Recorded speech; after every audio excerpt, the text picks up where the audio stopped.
paradoja es una aparente contradicción. Es una situación o afirmación que parece lógicamente incoherente, pero sin embargo tiene sentido. Una frase paradójica es perder para ganar. Eso es una paradoja. Por ejemplo, en medicina hay muchos procedimientos quirúrgicos que ameritan una ruptura de ciertos miembros para llevar a cabo una efectiva reparación. Romper un miembro para repararlo. Eso es una paradoja. Ahora, para poder arreglarme tengan que romperme, pero es así. Hay títulos paradójicos y definitivamente, y este es uno de ellos, hablar de la sanadora herida de la verdad. Es un título paradójico. Normalmente cuando pensamos en herida, no visualizamos el aspecto sanador. Pero cuando tratamos la verdad como efecto, no importa las heridas que ésta produzca, siempre habrá un impacto que apunte a Dios, porque toda verdad es verdad de Dios. Una de las tareas de los profetas era llevar el mensaje de la verdad de Dios. Llevar la verdad de Dios, el mensaje, independientemente de las consecuencias para quienes ellos llevaban el mensaje, pero también para ellos mismos. Ellos pagaban una consecuencia muchas veces por llevar un mensaje o el mensaje. En el versículo 7 del pasaje que venimos estudiando del segundo libro de las Crónicas, del capítulo 18, el versículo 7 específicamente, dice de la siguiente manera: y el rey de Israel dijo a Josafat: todavía queda un hombre por medio de quien podemos consultar al Señor, pero lo aborrezco, porque nunca profetiza lo bueno en cuanto a mí, sino siempre lo malo. Es Micaías, hijo de Imla. Pero Josafat dijo: no hable el rey así. Señor, una vez más suplicamos tu sabiduría y tu dirección. Que el Espíritu Santo nos hable. Ten misericordia de tu iglesia y rompe el duro suelo que pueda haber en nosotros. En nombre de Cristo Jesús. Amén. El versículo 7 de este capítulo 18 del segundo libro de las Crónicas es la respuesta al versículo 6, a la pregunta que vimos hace apenas 2 semanas: ¿dónde están los profetas de Dios? Es la respuesta a esta pregunta. Luego de que Acab consultara 400 falsos profetas. Y si usted viene siguiendo el hilo de lo que hemos venido tratando de las últimas semanas, usted puede entender de lo que estamos hablando. Es la respuesta de ellos.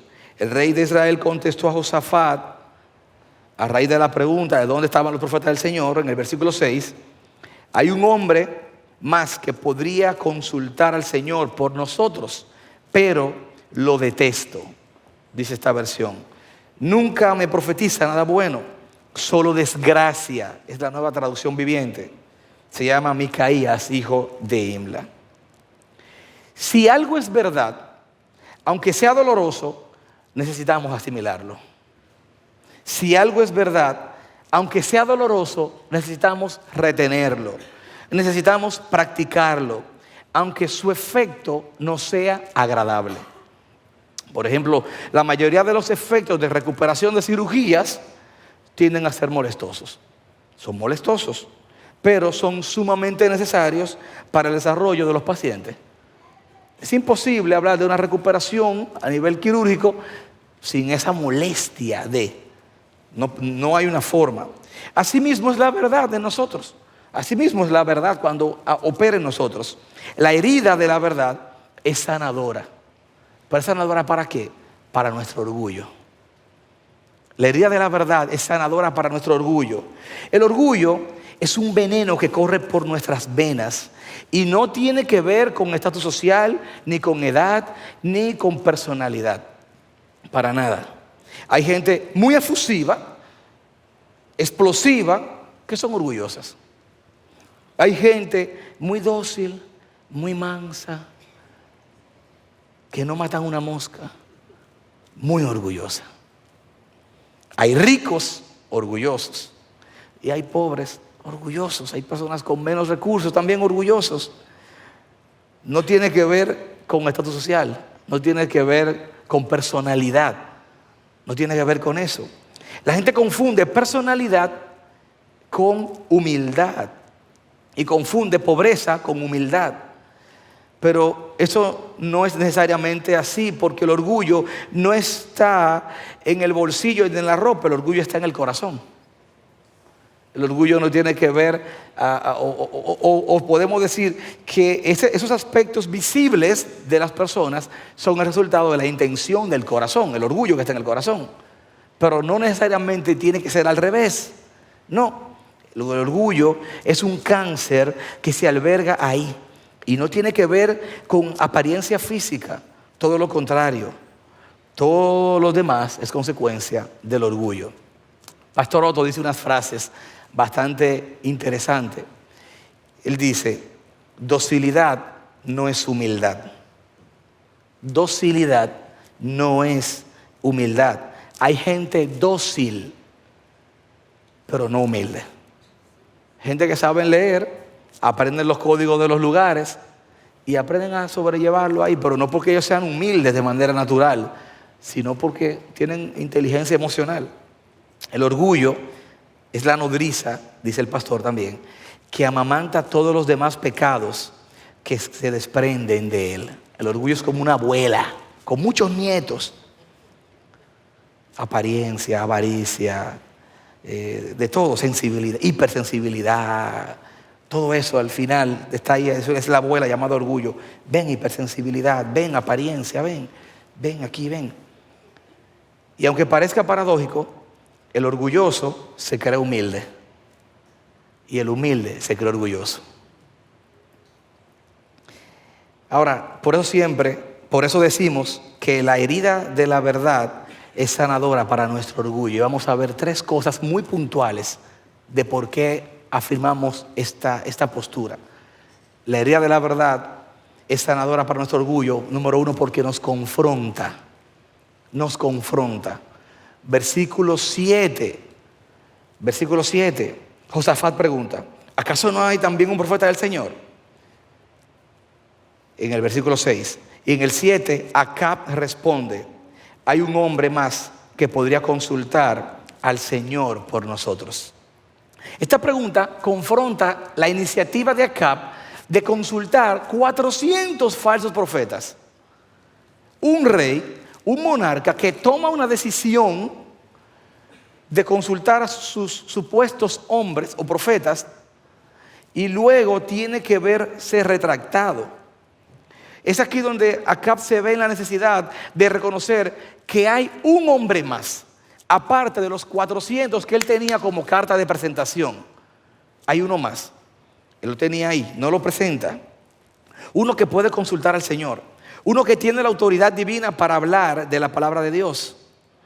Luego de haber puesto como primera opción a los falsos profetas, se ve en cierto sentido obligado a exponer a quien para él no es una opción, pero representa la verdad de Dios en medio de las tinieblas. Usted tiene que ponerse en el contexto de que están hablando 2 príncipes, 2 monarcas. Esto no es una conversación de 2 gentes de pueblo. Son 2 personas principales. Un hombre que tiene la potestad para llevar o tiene el poder para tener 400 hombres a su merced, y este le diga, no queda alguien más todavía. Es poner en cuestionamiento la decisión de él como monarca. Y él le dice, queda uno todavía. Queda uno. Cuando somos confrontados por la verdad, somos puestos en evidencia, y solo aquellos que mantienen una sensibilidad espiritual son capaces de levantar las manos y rendirse ante la confrontación. No todo el mundo tiene la humildad de reconocer cuando es confrontado. Nosotros en el equipo pastoral acá tenemos una práctica, se llama levantar la mano, por cierto. Y si usted no sabe algo, levante la mano y diga, yo no sé. No tiene que estar inventando respuestas de que para quedar bien. Hay gente experta en inventar respuestas para quedar bien, para no darse a doblegar. Déjame ver, yo creo, sí, ¿esa es la roja o la azul? ¿Cómo es esa? No sé, vive en paz. Y tal cosa, Nosotros en el grupo siempre hacemos. A veces el pastor o cualquiera está haciendo un comentario. ¿Tú sabes tal cosa? Vivo en paz. Acab asienta la cabeza y afirma una verdad que él mismo no quiere asimilar. Hay un hombre más que podríamos consultar. Después de haber presentado 400, queda uno. Acab seguro estaba acostumbrado a usar su poder e influencia para retorcer la voluntad de los que estaban cerca de él. Pero ahora está siendo confrontado por un socio, otro homólogo, que le cuestiona en algo el cual él está muy seguro. ¿Cómo reaccionamos nosotros cuando nos toca ser cuestionados o llevados a actuar diferentes en ideas que consideramos que tenemos la consulta suficiente para escuchar la respuesta que queremos? A veces uno hace su investigación en determinados proyectos. Uno hace su consulta, su asesoría. ¿Y quién es el experto en darnos las consultas que queremos? San Google. San Google. Usted va al médico y el doctor le dice, usted tiene una tal cosa, y uno está en el celular. Sí, porque eso hay un porcentaje de pacientes que tiene. O le preguntamos a 2 o 3 personas y ya uno entiende que tiene el tema dominado, porque tenemos experiencia, porque tenemos tiempo, porque tenemos las investigaciones, las documentaciones del lugar y el orgullo para sostener nuestra postura, sobre todo. Pero ¿cómo reaccionamos cuando nos toca ser cuestionados o cuando somos llevados a actuar diferente cuando supuestamente ya tenemos una postura? Eso va a reflejar mucho cómo va a operar en nosotros la herida de la verdad sanadora. Y nos ha tocado muchas veces tener que tragarnos esa hermosa herida, tener que aguantar el dolor de esa hermosa herida, porque realmente no tenemos la razón. La verdad es sanadora para nuestro orgullo porque nos confronta. Nos hace ver con la realidad que no siempre tenemos la razón ni tenemos la verdad en eso. Y siempre tenemos que tener ese margen, esa hiperseguridad. Esa persona que es hipersegura, esa persona puede estar caminando en la frontera fina entre el orgullo y la sensibilidad. Pero aquellos que tienen la sensibilidad espiritual no van a cerrar sus puertas. Pidámosle al Señor que siempre nos mantenga sensibles espiritualmente para poder escuchar, aun cuando entendamos que tenemos la razón. Amén, iglesia. Amén, iglesia. Amén. Esta verdad sanadora es sanadora para nuestro orgullo porque nos confronta. Número 2, esta verdad sanadora para nuestro orgullo es sanadora porque nos pone en evidencia, nos expone, nos deja en blanco y negro. Acab responde, pero lo aborrezco, lo detesto, dice el pasaje. Sí queda un hombre ahí, es verdad, pero yo lo detesto, yo lo aborrezco. No siempre uno tiene la boca abierta para hablar así de algo o de alguien. Y cuando tenemos la libertad ya de decirlo a ese nivel, es porque está muy calado en nuestros corazones. El reconocer que hay alguien que puede consultar al Señor, pero al mismo tiempo pone en manifiesto lo que hay en su corazón. ¿Cuál es ese manifiesto? Lo aborrezco, lo aborrezco. Hay un mal que afecta nuestra dentadura. Sí, usted posiblemente lo tiene. Y se llama la calcificación. La calcificación en un diente es un trauma que no siempre le provoca problemas severos al diente, sino muchas veces al nervio que mantiene vivo al diente. El problema con la calcificación, con el respeto a todos los odontólogos que hay en esta sala, son muchos ellos, comenzando por el pianista. El problema con la calcificación es que uno no se da cuenta de una vez del problema, sino que puede pasar años para que se evidencie el daño en la pieza del diente que está afectado por calcificación. Y entonces ahí tenemos que ir al dentista y seguir los procedimientos. Hace mucho, yo estaba en una actividad en un museo acá y había una pared en cristal transparente. Y ustedes saben que yo no la vi. Era una actividad multitudinaria. Y yo iba caminando con mucha seguridad. ¡Boom! Ustedes saben que eso sonó en todo Santo Domingo. Y que yo me quedé buscando la moneda en el piso. Porque ese lugar estaba lleno de gente y yo estaba buscando una moneda. Mientras una lágrima solitaria salía por mi mejilla. Tratando de disimular el tablazo que me había dado en la boca. Y recuerdo que me voy buscando la famosa moneda que se me perdió, no sé cuál fue. Y dice baños. Y voy por allá. Y llego al baño. Y estoy ahí en el espejo. Donde yo creo que estoy solo. Y entra un niño y me dice, ¿usted fue que se dio ahí ahorita? Yo, mira muchacho. Resulta que eso me condujo a un problema. Pero no fue en el momento. Años después, con las llegadas de los segundos está. Sobre todo, uno comienza a ver que tiene cierta sensibilidad ante el frío, en una pieza en particular. Uno comienza a ver que una pieza en particular comienza a descolorarse. Uno comienza a ver que una pieza en particular comienza a tener cierta sensibilidad ante cualquier cambio de temperatura en tu boca. Cuando uno se comía lo que sea, se bebía cualquier refresco sin problema y ahora está, tengo como que algo aquí. Y uno llama al odontólogo. Y el odontólogo te pregunta el odontólogo, ¿tú te diste algún golpe alguna vez ahí? Pero hace tantos años de eso que tú dices, no, seguro. Vamos a hacer una radiografía. Y viene radiografía. Y el nervio partido. Pero tú nunca sentiste nada. Tú nunca sentiste nada. Y ahí vienen las consecuencias. Uno va perdiendo la sensibilidad. Se va descolorizando la dentadura. Viene la solución del odontólogo, hacer radiografía y comenzar un proceso de sacar el nervio.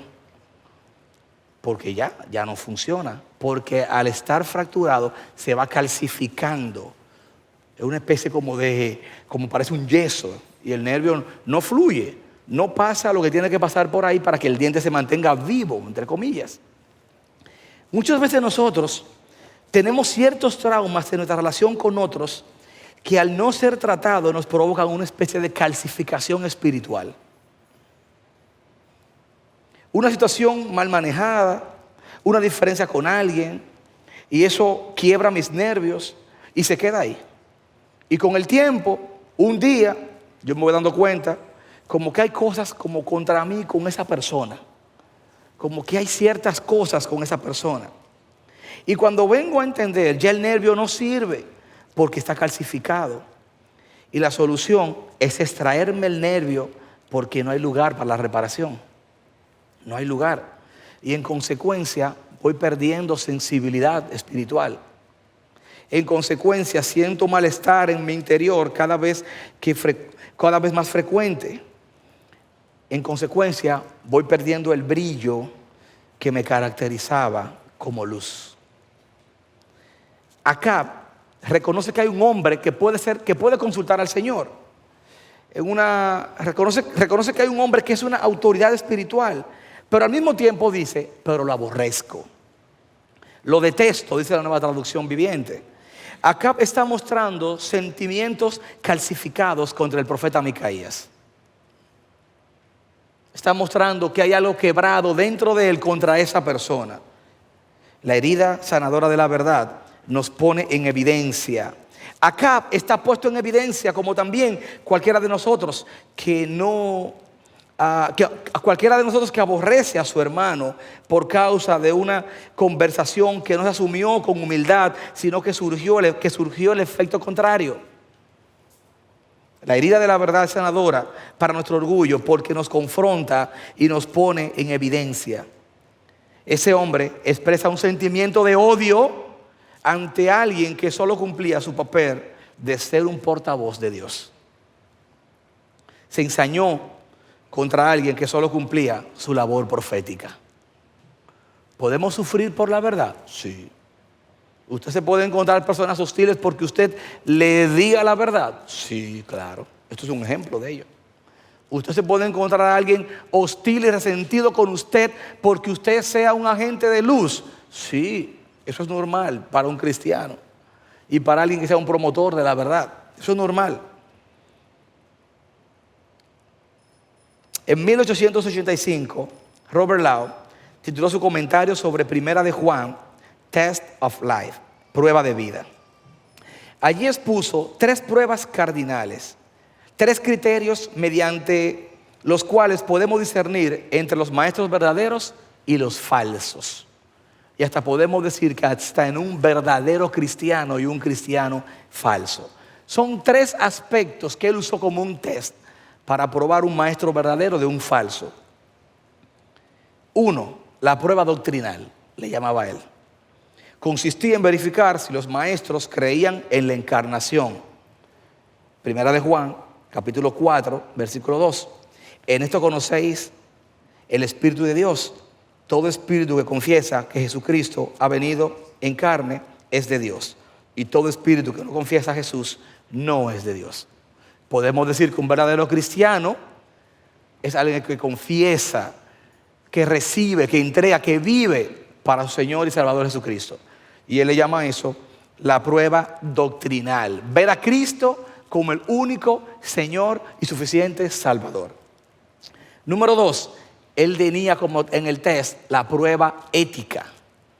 La prueba ética consistía en saber si los maestros practicaban la justicia y obedecían los mandamientos de Dios. Primera de Juan 2, 3, 6. Y en esto sabemos que hemos llegado a conocerle, si guardamos sus mandamientos. El que dice, yo he llegado a conocerle y no guarda sus mandamientos, es un mentiroso y la verdad no está en él. Pero el que guarda su palabra, en él verdaderamente el amor de Dios se ha perfeccionado. En esto sabemos que estamos en él. El que dice que permanece en él debe andar como él anduvo. La prueba doctrinal, creer en Cristo y verlo como el Señor y Salvador.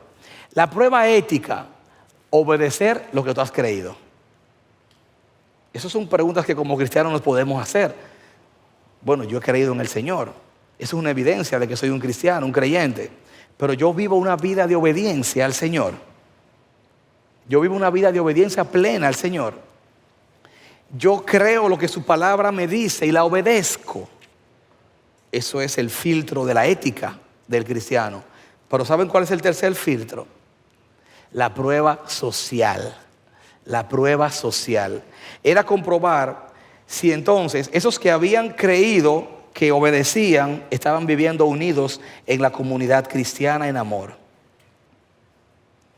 Primera de Juan 3, 14, 15. Nosotros sabemos que hemos pasado de muerte a vida porque amamos a los hermanos. Una evidencia de una persona que ha nacido de nuevo es el amor que manifiesta por su iglesia y por el prójimo. Repito, una evidencia de una persona que es un verdadero cristiano es la forma en cómo ama al prójimo, comenzando por su comunidad de fe. Por eso es imposible decir que yo creo en Dios y no creo en la iglesia. Que yo creo en Dios y no creo en la comunidad de fe. La prueba social tenía que ver con esto. Primera de Juan 3:14. Nosotros sabemos que hemos pasado de muerte a vida porque amamos a los hermanos. El que no ama permanece en muerte. 15 de Primera de Juan 3. Todo el que aborrece a su hermano es homicida. Y vosotros sabéis que ningún homicida tiene vida eterna permanente en él. En otras palabras, el amor al hermano, el amor al prójimo es una evidencia de la conversión. Es una evidencia de que el Espíritu Santo mora en nosotros. No es algo extraño, es algo parte esencial de nuestra vida. Yo soy cristiano, yo voy a la iglesia, pero yo no conozco a nadie, yo no tengo vida de iglesia, no tengo relación con los hermanos. Yo escuché que estaban, pero yo no. Cuidado, posiblemente estamos haciendo vida religiosa. Un verdadero creyente va también a amar al prójimo como evidencia de que Dios permanece en él. Y mira lo que sigue diciendo la Biblia. Primera de Juan 4:21. Y este mandamiento tenemos de él, que el que ama a Dios, ame también a su hermano. Primera de Juan 1:20. Si alguno dice yo amo a Dios y aborrece a su hermano, es un mentiroso, porque el que ama a su hermano, a quien ha visto, no puede amar a Dios a quien no ha visto. Colosenses 3:8-9. Pero ahora desechad de vosotros todas estas cosas. ¿Cuál cosa, Pablo? Ira, enojo, malicia, maledicencia, lenguaje soez de vuestra boca. No mintáis los unos a los otros, puesto que habéis echado al viejo hombre con sus malos hábitos. Colosenses 3:12-14. Entonces, como escogidos de Dios, santos y amados, revístanse de tierna compasión, bondad, humildad, mansedumbre y paciencia, soportando unos a otros y perdonándoos unos a otros. Si alguno tiene queja contra otro, como Cristo os perdonó, así también hacedlo vosotros. Y sobre todas estas cosas, vestíos de amor, que es el vínculo de la unidad. Señor, ayúdanos a amarnos como hermanos, de manera sacrificial. Ayúdanos, Señor. Ayúdanos a aprender a vivir como un cuerpo sin egoísmo. Ayúdanos a pensar en los demás y a vivir en verdad, practicando la compasión con nuestros hermanos, Señor. Ayúdanos a practicar la compasión el uno por el otro. Yo por ellos, ellos por mí. Ayúdame a perdonar y a soportar, así como Cristo me soporta y me perdona, Señor. Ayúdame a buscar al otro y no esperar que sea a mí que me busquen. Ayúdame a ser un promotor de la unidad en tu iglesia, como evidencia de mi amor por ti y como evidencia de la salvación que hay de ti para mí. Ayúdame, Señor. Ayuda a tu iglesia, Señor. La herida de la verdad es sanadora para nuestro orgullo. Y aquí recuerden que a la altura de este segundo libro de las Crónicas, hay dos cosas que nosotros tenemos en ventaja con ellos. Lo decíamos en el sermón pasado. Uno, ellos no tenían el Espíritu Santo. ¿Lo recuerdan? Y dos, la revelación escrita no estaba completa. Tú y yo tenemos más revelación que ellos. Fíjate cómo más adelante el apóstol Pablo nos ilustró en estos pasajes la veracidad del amor que tenemos que tener por los otros. Acab manifiesta literalmente un odio por Micaías, que era un profeta del Señor, que era un hombre de Dios, a tal nivel de que lo tenía preso. Si usted ya ha leído todo el capítulo 18, usted se va a dar cuenta que cuando fueron a buscar a Micaías, cuando lo mandaron a buscar, no fue a su casa, él estaba preso. Por último, ya hemos visto que las heridas de la verdad sanadora, que la herida de la verdad es sanadora para nuestro orgullo, porque nos confronta, porque nos expone, nos pone en evidencia, y por último, porque expone nuestra inmadurez. Expone nuestra inmadurez. ¿Cuál es el argumento que Acab utiliza para él desechar a Micaías? Versículo 7. Vaya conmigo, él dice, porque nunca profetiza lo bueno en cuanto a mí, sino siempre lo malo. Por eso es un niño con una paleta. Es un niño peleando por una pelota en un parque. Es un niño peleando por una bicicleta. Mi bicicleta. Es que él no profetiza lo bueno delante de mí, sino siempre lo malo. Y un monarca tiene preso a un hombre por eso. El rey, que seguramente usaba su poder e influencia para torcer la voluntad de los que estaban a su alrededor, tenía en su medio un profeta que no cedía frente a las presiones de este rey soberano, de Acab. insistiendo en proclamar profecías que el rey no quería escuchar. Se había ganado de esa manera el desprecio profundo del rey. Cuán grande debe haber sido la presión para Micaías, especialmente cuando vemos que todos los otros profetas, entre comillas, proclamaban palabras agradables para el oído de Acab. Es que tiene que ser extraño, porque si 400 personas te dicen, haz esto, y este te dice, no hagas eso, tomando en cuenta y la diferencia, ¿verdad? Salvaguardando la diferencia de que Micaías era el único profeta de Dios. Cuidado, hermanos, si nosotros estamos cambiando la verdad de Dios por todas las voces que dicen lo que yo quiero escuchar. Cuidado, hermanos, si estamos cambiando la verdad de Dios y a los hombres y a las mujeres que Dios ha usado para bendecirte, para bendecirme, porque ahora los que me dicen no compagina con lo que yo quiero oír. ¿Sabe qué evidencia eso? Inmadurez. Inmadurez. Christopher Shaw comenta sobre este pasaje, es un autor de devocionales argentino, comenta sobre este pasaje. La palabra de Dios con frecuencia es confrontadora.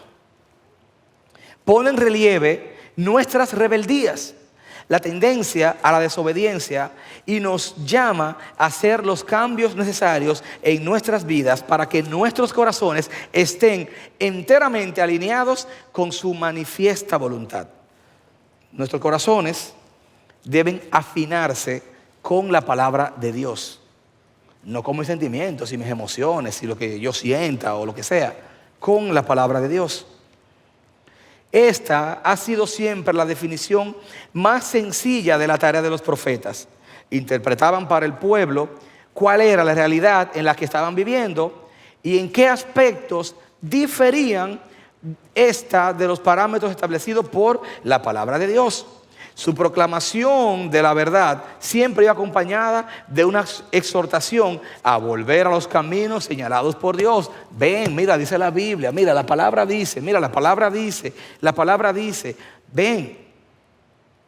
Es precisamente este punto donde el hombre no responde bien. La Biblia dice, pero yo quiero hacer. La Biblia dice, pero yo vivo como mejor me parezca. Posiblemente una persona que vive en esa constante rebeldía se crea que sea un hijo de Dios. La prueba ética es creer, obedecer y amar. Los tres filtros. La doctrinal, creer. La ética, obedecer. La social, amar. ¿Estoy yo viviendo en ese aspecto como cristiano, como hijo de luz? Hay personas que creen que el mundo gira en torno a ellos y existen en torno a ellos y que todo se trata de que la vida es ellos. La reflexión siempre debe de llevarnos a mirar hacia adentro y a buscar contestar las preguntas: ¿qué estoy haciendo mal? A dejar siempre el margen de ¿estoy haciendo yo algo mal? ¿En qué yo no estoy agradando a Dios? Esa pregunta debe estar siempre presente en nosotros. ¿Habrá un margen en el que yo no estoy agradando a Dios? Ayúdame, Señor. Es la Biblia que nos manda a ti y a mí a madurar, a crecer. Es la Biblia que dice en Proverbios 9:6: dejen atrás sus caminos de ingenuidad y empiecen a vivir, aprendan a usar el buen juicio. La Biblia invita a que maduremos, a que crezcamos. Es la Biblia que dice en 1 Corintios, capítulo 14, versículo 20: hermanos, no seáis niños en la manera de pensar, más bien sean niños en la malicia, pero en la manera de pensar sean maduros. Es la Biblia que dice eso. Es la Biblia que nos invita a ver hacia lo más profundo de mi corazón y considerar la maldad que puede estar oculta dentro de mí. Aún siendo yo un hijo de Dios, puede pasar eso, sí.